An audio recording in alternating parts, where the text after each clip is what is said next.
အားလုံးပဲမင်္ဂလာပါဟုတ်ပြီကျွန်တော်တို့ FL Studio Mobile ကိုစတင်မယ်ဆိုရင် FL Studio Mobile Software ကို download မှာဖြစ်ပါတယ်အဲ့ဒါဆိုတဲ့အတွက်ကြောင့်FL Studio Mobile ကိုအရင်ဆုံးဘယ်ကနေ download လဲဆိုရင်ကျွန်တော်တို့ Chrome เนาะဒီ Chrome လေးပေါ့เนาะဒီ Chrome လေးကိုဒီ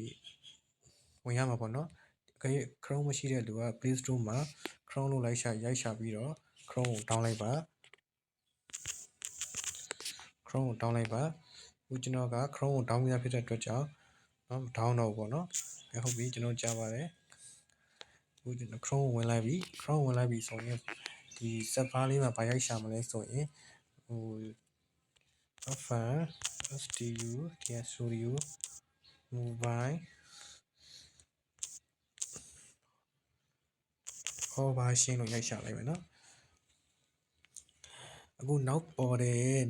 FL Studio ဟို version တွေတော့ရှိတယ်ပေါ့နော်ကျွန်တော်သုံးတဲ့ version လေးကျွန်တော်အခုလက်ရှိသုံးနေတဲ့ version လေးကအဆင်ပြေလို့ပေါ့နော်ကျွန်တော်အဲ့ကောင်လေးပဲ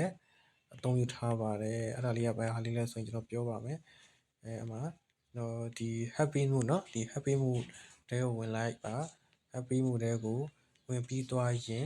4.4.5 အဲ့ကောင်လေးကိုတောင်းမယ်เนาะ4.4.5 ကျန်တာတွေလည်းမရဘူးမဟုတ်ဘူးเนาะရရเนาะကျွန်တော်သုံးတဲ့လက်ရှိအဆင်ပြေနေတဲ့ဒီအဆင်ကျွန်တော်အတွက်အဆင်ပြေတဲ့ version ပေါ့เนาะကျန်တာတွေကတော့ကျွန်တော်မသုံးဘူးเนาะအဲ့ဒါတွေကိုတောင်းမှာဆိုတော့ဒီ 4.4.5 ကိုနှိပ်လိုက်မယ်နှိပ်လိုက်ပြီးတော့ download လုပ်လိုက်ပါเนาะအဲ့မှာဆိုရင် download apk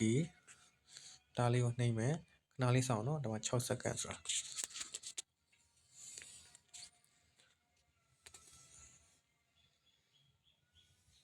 ဟုတ်ပြီကဲအဲ့ဒါဆိုရင်ကျွန်တော်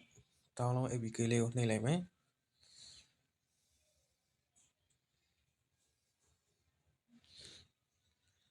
ကဲ၍တကယ်လို့ 4.4.5 ဒီ download မရဘူးဆိုရင်ပေါ့เนาะဒီဘယ် version လေးကို recommend ပေးမလဲဆိုရင်ပေါ့เนาะကျွန်တော် 4.3.5 เนาะအဲ့ကောင်လေးကို down လိုက်เนาะဟာကျွန်တော်ကတော့ဒီ start download ကိုနှိပ်လိုက်ရင်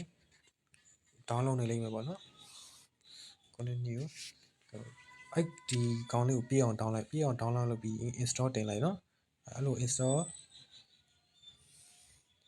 တင်ပြီးသွားပြီဆိုရင်ဒီ FL Studio ကို Play Store ကနေပြီးတော့